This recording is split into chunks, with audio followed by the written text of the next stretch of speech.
আল্লাহ রাব্বুল আলামিন বলেছেন হাদিসে কুদসি যে আল্লাহ পাক যেগুলো ফরজ করেছেন, ওয়াজিব করেছেন, এগুলো যখন একজন বান্দা নিয়মিত করতে থাকে এবং এর সাথেও নফল কাজ করতে থাকে, আল্লাহ পাক সেই বান্দাকে ভালোবেসে ফেলেন। যখন আল্লাহ পাক কাউকে ভালোবাসেন তখন জিবরাইল আলাইহিস সালামকে ডেকে নিয়ে আসেন, ডেকে নিয়ে এসে বলেন যে পৃথিবীতে অমুকের পুত্র অমুক, তাকে আমি ভালোবাসি, হে জিবরাইল তুমিও তাকে ভালোবাসো। এরপর জিবরাইল আলাইহিস সালাম তাকে ভালোবাসতে থাকেন এবং অন্যান্য মালায়েকাদেরকে ডেকে জিবরাইল আলাইহিস সালাম বলেন, আল্লাহ অমুককে ভালোবাসেন, আমিও তাকে ভালোবাসি, তোমরা সবাই তাকে ভালোবাসো। এরপর সমস্ত ফেরেশতারা তাকে ভালোবাসতে শুরু করে। এরপর ফেরেশতা মণ্ডলী পৃথিবীতে আসেন, এসে দুনিয়াবাসীকে উদ্দেশ্য করে বলেন যে অমুকের পুত্র অমুককে আল্লাহ ভালোবাসেন, জিবরাইল ভালোবাসে, আমরা ভালোবাসি, তোমরা সবাই তাকে ভালোবাসো। এরপর দুনিয়ার মানুষদের কাছে তার মর্যাদা বাড়িয়ে দেওয়া হয়, তার দিকে মানুষের মনকে ঘুরিয়ে দেওয়া হয় এবং তার প্রতি মানুষের ভালোবাসা সৃষ্টি করে দেওয়া হয়।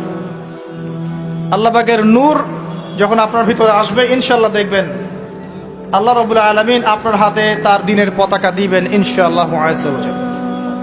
তাসকিয়ার প্রয়োজন, তাসকিয়া না আসলে নূর আসবে না। লাভ নাই ভাই, প্রচুর ইবাদত বন্দেগী করে মনের মধ্যে অহংকার রেখে কোনো লাভ নাই। অনেক কিছু করছেন, নিজেকে মনে করছেন আপনি সুপিরিয়র, অন্যরা সব ককরোচ, আপনি জান্নাতের ডিলার, লাভ নাই। ইবলিসের আকীদা এটা ইবলিসের আকীদা, খলাকতানি মিন নার ওয়া খলাকতাহু মিন তিন। এখন যারা ইসলামের বিপক্ষে আছে তাদের মধ্যে থেকে আল্লাহ পাক খালিদ এবং ওমর রাদিয়াল্লাহু আনহুর মতো সাহাবী বের করতে পারেন। আল্লাহ পাকের সুন্নাহ বোঝা খুব দুষ্কর। যাকে আপনি তুচ্ছ করছেন, আল্লাহ পাক তাকে হেদায়েত দিয়ে আপনার চেয়ে বড় জায়গায় নিয়ে যেতে পারেন। যাকে আপনি বড় কাফের মনে করছেন, আল্লাহ পাক কাল তাকে হেদায়েত দিয়ে ইসলামের খেদমত করাতে পারেন। আবার আল্লাহ পাক আপনাকে, যিনি 5 ওয়াক্ত নামাজ পড়ছেন, রোজা রাখছেন, আপনাকে পথভ্রষ্ট করে দিয়ে জাহান্নামে নিতে পারেন। অতএব আত্ম অহংকারের কোনো সুযোগ নাই, তাসকিয়া দরকার। কদ আফলাহা মান যাক্কাহা ওয়া কদ খাবা মান দাসাহা। قد أفلح من تزكى وذكر اسم ربه فصلى بل تؤثرون الحياة الدنيا والآخرة خير وأبقى। তাসকিয়ার পরে কি করবেন? চেষ্টা করেন হালাল রিজিক অন্বেষণ করার।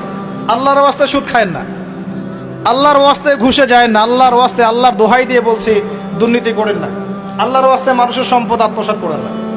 আল্লাহকে ভয় করেন, আল্লাহর ওয়াস্তে করেন, আল্লাহর ওয়াস্তে ছেড়ে দেন। হাত জোর করে রিকোয়েস্ট করছি, সুদ খায়েন না। নিজের মায়ের সাথে জেনার মতো অপরাধ, নিজের মায়ের সাথে জেনার মতো অপরাধ, এটা আমার কথা নয়, এটা মুহাম্মদ সাল্লাল্লাহু আলাইহি ওয়াসাল্লামের কথা। যাকে কবরে আপনাকে দেখানো হবে, যিনি আপনার জন্য সুপারিশ করবেন কাল কিয়ামতের মাঠে, যিনি আপনার জন্য হাউজে কাউসারের পানি নিয়ে দাঁড়িয়ে থাকবেন, আপনার উসওয়াতুল হাসানা, সেই মুহাম্মদ সাল্লাল্লাহু আলাইহি ওয়াসাল্লামের কথা সুদ খেও না। এর সর্বনিম্ন পাপ নিজের মাকে বিয়ে করা, নিজের মায়ের সাথে জেনা করা।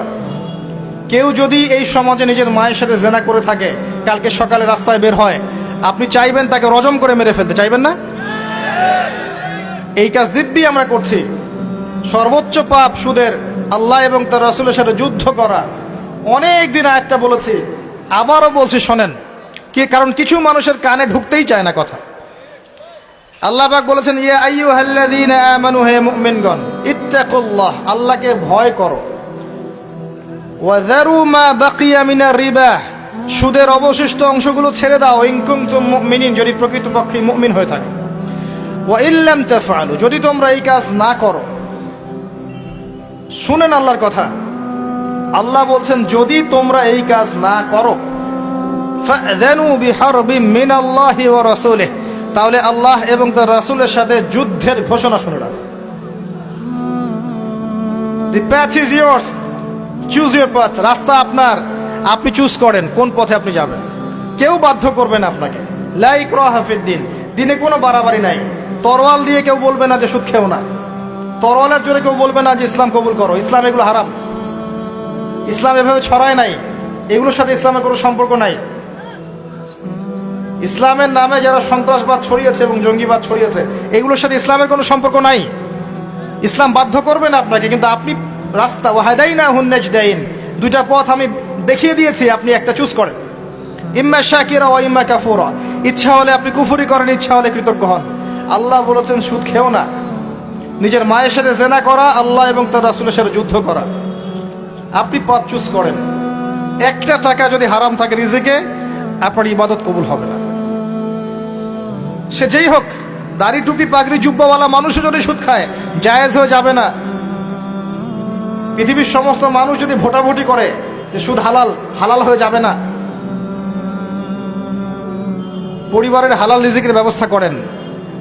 অনেক মানুষ দেখা হয়, কথা হয়, মেসেঞ্জারে টেক্সট করে, হোয়াটসঅ্যাপে নক করে, যে বড় চাকরি করতো, 60,000 70,000 80,000 টাকা বেতন পেত, তখন রিজিকে বরকত ছিল না, ছেড়ে দিয়েছে, চায়ের দোকান দিয়েছে, এখন রিজিকে বরকত আছে। আজকেও একজনের সাথে দেখা হয়েছে, তিনি ইউএস বাংলা এয়ারলাইন্সে কাজ করেন। আমাকে বলছেন, ভাই মুরব্বী মানুষ, আমার পরিবারের সদস্য সংখ্যা বেশি ছিল, হারাম জবে ছিলাম, সুদ খেতাম, সুদী এনজিওতে কাজ করেছি, আপনার লেকচার শুনেছি, আলহামদুলিল্লাহ আল্লাহ পাক শুনিয়েছেন তাকে, এখানে আমার কোনো ক্রেডিট নাই, তিনি ছেড়ে দিয়েছেন, এখন এখানে কাজ করেন। আমি বললাম, পরিবারে কি কোনো সমস্যা হয়, রিজিকে বরকত আছে না? তিনি বলছেন এখন বারাকার শেষ নাই।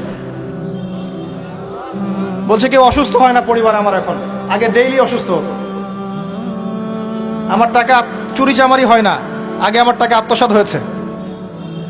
বরকত কি জিনিস আপনাকে বুঝাই, বরকত চোখে দেখা যায় না। আপনি হালাল রিজিকে থাকেন, দেখবেন আপনার পরিবারের মানুষ কম অসুস্থ হচ্ছে, খরচ কমে গেল, আপনার সম্পদ চুরি ডাকাতি হচ্ছে না, নিরাপদ আছে। আপনার অল্প রিজিক আল্লাহ রহমত বরকত ঢেলে দিলেন, অল্প খেয়ে আপনি তৃপ্ত, মেডিসিনের খরচ নাই, অসুস্থতার খরচ নাই, আজে বাজে কোনো খরচ নাই, কারণ আপনি হারাম খাচ্ছেন না। বরকত চোখে দেখা যায় না, এটা বুঝতে হয়।